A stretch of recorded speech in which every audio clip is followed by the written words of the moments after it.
أعوذ بالله من الشيطان الرجيم. بسم الله الرحمن الرحيم.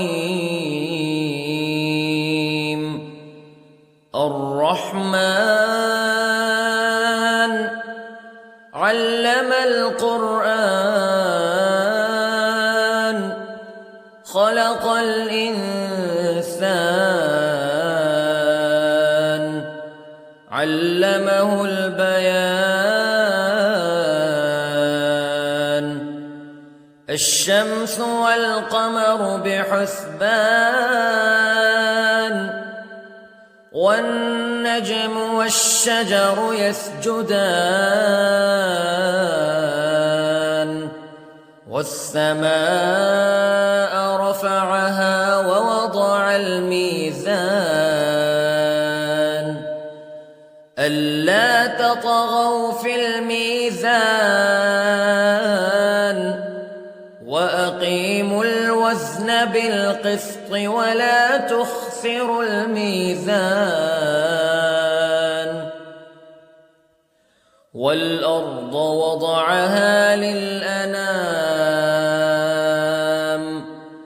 فيها فاكهة والنخل ذات الأكمام والحب ذو العصف والريحان فبأي آلاء ربكما تكذبان.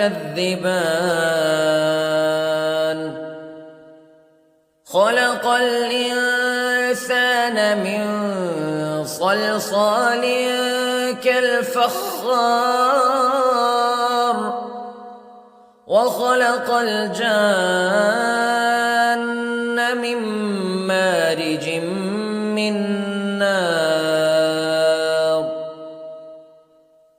فبأي آلاء ربكما تكذبان. رب المشرقين ورب المغربين فبأي آلاء ربكما تكذبان. مرج البحرين يلتقيان بينهما برزخ لا يبغيان فبأي آلاء ربكما تكذبان. يخرج منهما اللؤلؤ والمرجان فبأي آلاء ربكما تكذبان. وله الجوار المنشآت في البحر كالأعلام فبأي آلاء ربكما تكذبان. كل من عليها فان ويبقى وجه ربك ذو الجلال والإكرام فبأي آلاء ربكما تكذبان.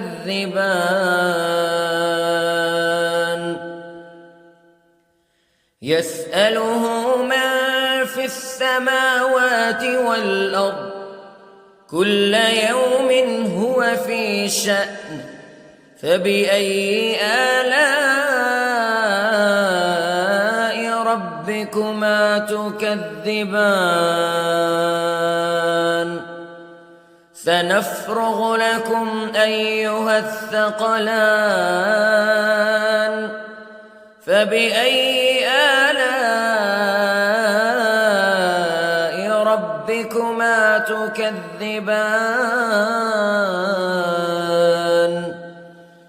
يا معشر الجن والإنس استطعتم أن تنفذوا من أقطار السماوات والأرض فانفذوا لا تنفذون إلا بسلطان فبأي آلاء ربكما تكذبان يرسل عليكما شواظ من نار ونحاس فلا تنتصران فبأي آلاء ربكما تكذبان فإذا انشقت السماء فكانت وردة كالدهان فبأي آلاء ربكما تكذبان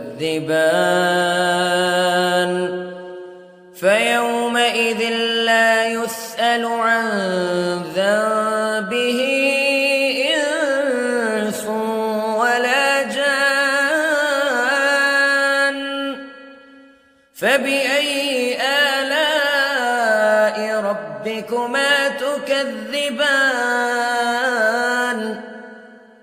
يعرف المجرمون بسيماهم فيؤخذ بالنواصي والأقدام فبأي آلاء ربكما تكذبان هذه جهنم التي يكذب بها المجرمون يطوفون بينها وبين حميم آن فبأي آلاء ربكما تكذبان ولمن خاف مقام ربه جنتان فبأي آلاء ربكما تكذبان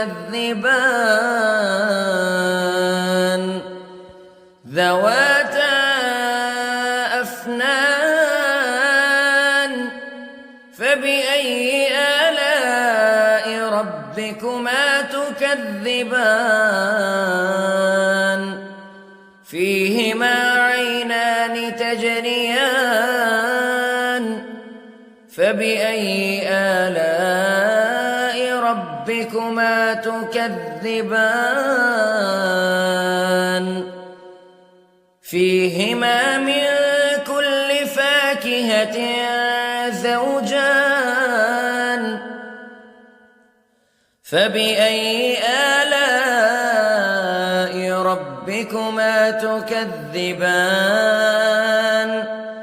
متكئين على فرش بطائنها من استبرق وجنى الجنتين دان فبأي آلاء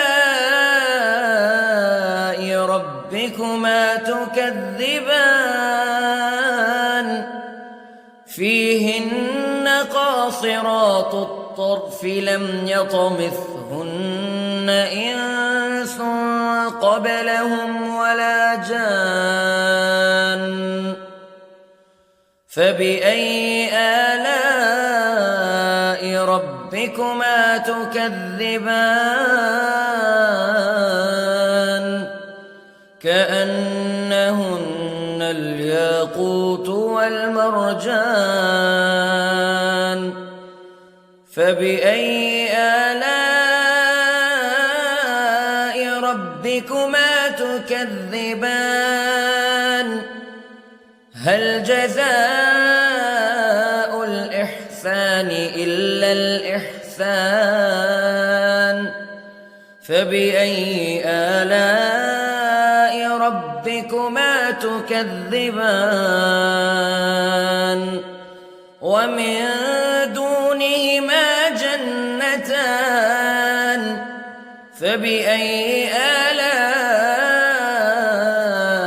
ربكما تكذبان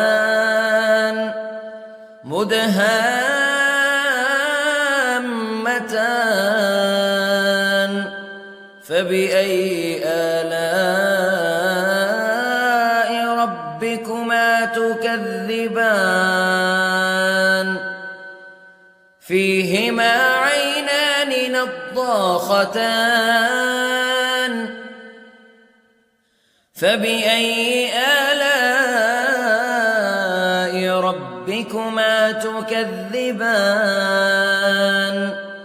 فيهما فاكهة ونخل ورمان فبأي آلاء ربكما تكذبان فيهن خيرات حسان فبأي آلاء ربكما تكذبان حور مقصورات في الخيام فبأي آلاء ربكما تكذبان لم يطمثهن إنس قبلهم ولا جان فبأي آلاء ربكما تكذبان متكئين على رفرف خضر وعبقري حسان فبأي آلاء ربكما تكذبان تبارك اسم ربك ذي الجلال والإكرام